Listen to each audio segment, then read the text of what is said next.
네, 하나님의 사랑하심이 심령에 충만하시기 바라겠습니다. 오늘 말씀은 출애굽기 39장 32절에서 43절입니다.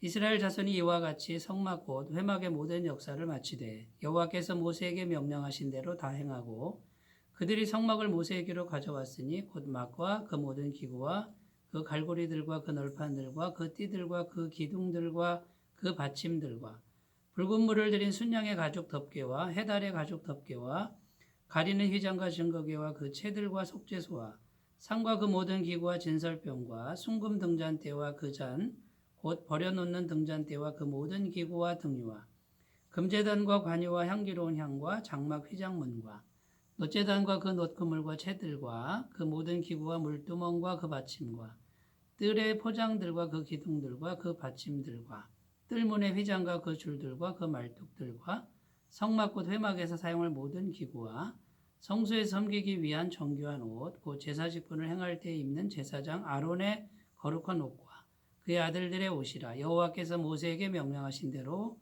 이스라엘 자손이 모든 역사를 마치매 모세가 그 마친 모든 것을 본즉 여호와께서 명령하신 대로 되었으므로 모세가 그들에게 축복하였더라. 아멘. 지난주까지는 출애굽기 35장까지의 말씀을 우리가 같이 생각하면서 은혜를 나눴는데 36장에서 38장 건너뛰고 39장으로 왔습니다. 왜냐하면 36장에서 38장까지 내용은 이미 앞에서 한번 언급한 내용입니다. 성막 기구 안에 있는 기구들을 다시 한번 설명하는 내용이고요. 그 기구들에 대한 설명은 이미 앞에서 다 했기 때문에 반복되는 그런 성격이 있어서 이제 39장 끝부분으로 왔는데 오늘 내용은 그 성막 기구 제작이 완료되었다라는 것입니다. 다 완성되었다라는 것이고 다 준비가 되었다라는 것이죠. 그래서 성막이 이제 완성이 되었는데 이 성막은 하나님이 임재하시는 그런 장소입니다. 하나님이 임재하신다. 이것이 제일 중요한, 정말 중요한 그런 영적인 목표가 되는 것이죠. 오늘날 성전이라고도 할 수 있고 교회라고도 할 수 있는데 역사상 가장 은혜로운 성전이 건축되었습니다. 물론 벽돌이나 좋은 재질이 아니라 천으로 만든, 나무로 만든 그런 집이었지만 하나님의 영광의 임재는 너무나도 충만했다는 것이죠. 그래서 이 성막은 천으로 만들었다, 나무로 만들었다, 이 재료가 중요한 게 아니라 실제로 하나님의 영이 실제로 임했느냐, 그 영광이 임했느냐, 이것이 중요하다는 것이고 이것이 생명이라는 것이죠. 그래서 이 성막이 이렇게 아름답게 완성되었던 그 배경에는 정말 중요한 것이 뭐냐면 하나님의 임재가 확실했다는 겁니다. 이게 오늘 말씀을 통해서 우리가 첫 번째로 생각해야 될 영적 주제이고요. 다른 어떤 주제보다도 가치 있는 주제가 바로 이 주제입니다. 하나님의 임재가 언제나 확실했다는 겁니다. 에베소서 4장 3절에 보면 평안에 매는 줄로 성령이 하나 되게 하신 것을 힘써 지키라, 이런 말씀이 있습니다. 결국 하나님의 영이 이스라엘 공동체를, 또 교회 공동체를 하나 되게 하신다는 것이죠. 자, 이스라엘 공동체가 광야에서 싸우지 않고 흩어지지 않고 이렇게 하나가 되어서 하나의 목표를 가지고 성막을 건축했다, 이 말은 하나님께서 그렇게 하신다라는 겁니다. 하나님의 영이 사람들의 마음을 붙들고 감동하고 인도해서 하나 되게 하신다라는 것이죠. 그러니까 이스라엘 공동체에 임한 하나님의 영의 모습을 보여주고 있는데 그만큼 하나님이 하나님의 백성들을 사랑하시고 하나님의 백성들과 함께 하셨다라는 것을 보여주고 있습니다.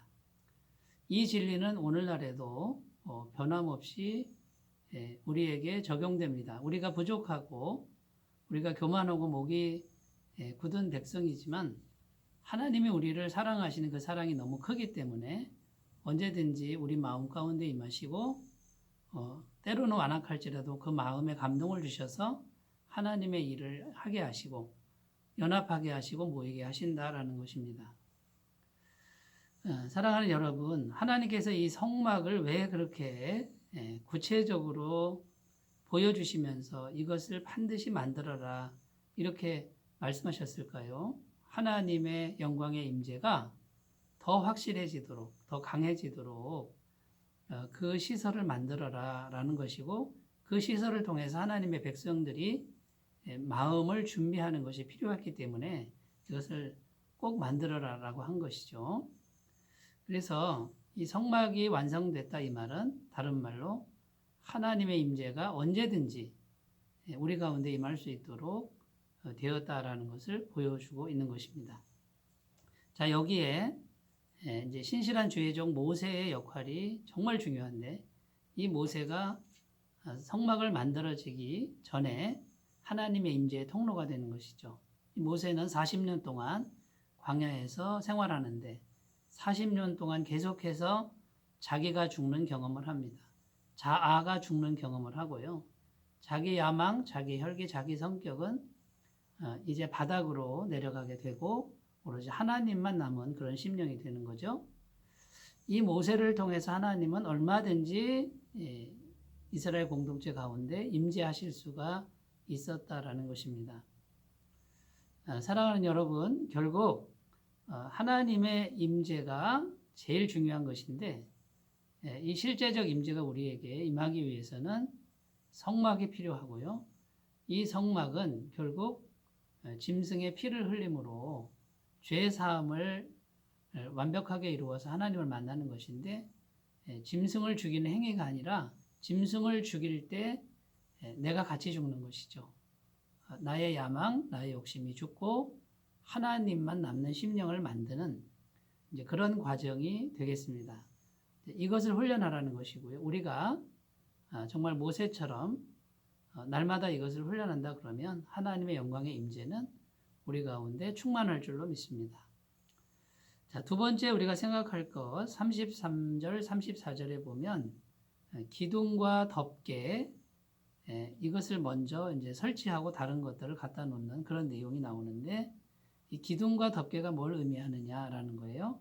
기둥은 하나님의 말씀이고 덮개는 하나님의 은혜입니다. 기둥은 진리라고 성경에 이렇게 증언하고 있습니다. 디모데전서 3장 15절에 보면 만일 내가 지체하면 너로 하여금 하나님의 집에서 어떻게 행하여야 할지를 알게 하려 함이니 이 집은 살아계신 하나님의 집이요 진리의 기둥과 터이니라. 사도 바울이 디모데에게 교회에 대해서 말씀을 주는데, 교회는 진리의 기둥이다 이렇게 되어 있습니다. 결국 기둥이라고 하는 것은 말씀을 의미하고, 하나님의 교회에서는 말씀이 기둥이 되어야 된다라는 뜻입니다. 성막도 마찬가지로 왜 기둥을 먼저 세우냐면, 실제적인 그 시설이 기둥이 먼저 세워지고 나서 다른 게 세워질 수밖에 없는 것처럼 말씀이, 하나님의 말씀이 기둥이 되도록 해야 된다라는 것이고요. 덮개는 하나님의 은혜로 덮는다 이런 뜻입니다. 인간적인 노력으로 아무리 해도 은혜가 없이는 될 수 없습니다. 그러니까 말씀의 기둥에 무언가를 달아야 되고, 인간적 노력이 아니라 하나님의 은혜가 항상 임하도록 기도하는 것이 중요하다라는 것이죠. 자, 이렇게만 하면 하나님의 임재가 언제든지 임하는 그런 귀한 공동체가 될 줄로 믿습니다. 자, 그 다음에 세 번째 35절에 보면 증거궤와 속죄소가 나오는데, 증거궤와 속죄소는 지성소 안에 있습니다. 하나님께서 실제적으로 임재하시는 가장 깊은 장소에 설치되어 있는 것이죠. 자, 하나님의 임재, 아주 깊은 곳에서 살아계신 하나님을 만나는 그런 장소인데요. 오늘날로 말하면 예배를 통해서 하나님의 영의 임재를 경험하는 것입니다. 하나님의 영의 임재는 죄사함을 통해서 오는데, 예수님의 보혈을 믿음으로 완벽한 죄사함을 믿기 때문에 성령께서 임하시는 것이고 우리 심령에 이루어지는 것이죠. 이것을 예배라고 합니다. 예배는 겉으로의 행위도 중요하지만 정말 중요한 것은 우리 영혼이 하나님의 영을 실제로 만나는 행위가 예배가 되는 것이죠. 결국 성막의 그 주된 목표가 뭐냐면 예배입니다. 예배를 통해서 하나님을 만나는 것이고 예배에서 가장 중요한 건 예수님의 십자가 보혈입니다. 피 흘리는 제사가 중요한 것이죠. 피값으로 죄값을 지불하는 이것을 믿는 믿음이 제일 중요합니다. 그래서 오늘날 교회의 사명, 성도들의 사명은 무언가 많은 일을 하는 게 아닙니다. 예배를 잘 드리는 것이고 완벽한 죄사함을 믿고 실제적으로 하나님의 영을 경험하는 데 있습니다. 예배에 성공하면 다른 게 다 되는 것이고요. 왜냐하면 하나님이 함께 하시니까 하나님이 해주시는 거죠. 예배가 제대로 되지 않으면 다른 부분도 다 막힌다라는 것이죠.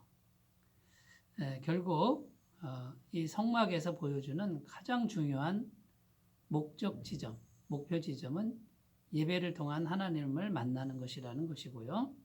마지막 네 번째입니다. 43절에 모세가 축복하였다 이렇게 기록합니다. 자, 복을 빌었다 이 말인데 하나님이 멀리서 복을 던져주는 게 아니고요. 하나님의 임재가 백성들에게 그대로 이루어지도록 한 것이죠. 결국 성경이 말하는 복의 본질은 하나님의 임재이고 하나님 자신이 하나님 백성들과 함께 사는 것이고 하나님 백성들을 만나는 것입니다. 자, 이 진리를 우리가 분명히 기억하고요. 성경이 말하는 복은 하나님 그분 자신이라는 것, 그분을 우리 마음에 모시고 그분과 교제한다라는 것을 우리가 꼭 기억하셨으면 좋겠습니다.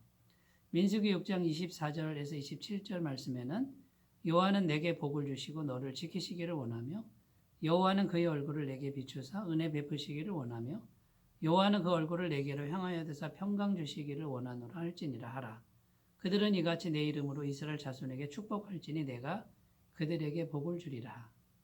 이 말씀은 멀리서 평강과 은혜를 던져주는 것처럼 비춰지지만 그런 뜻이 아니고 하나님 자신이 함께 하신다라는 약속입니다.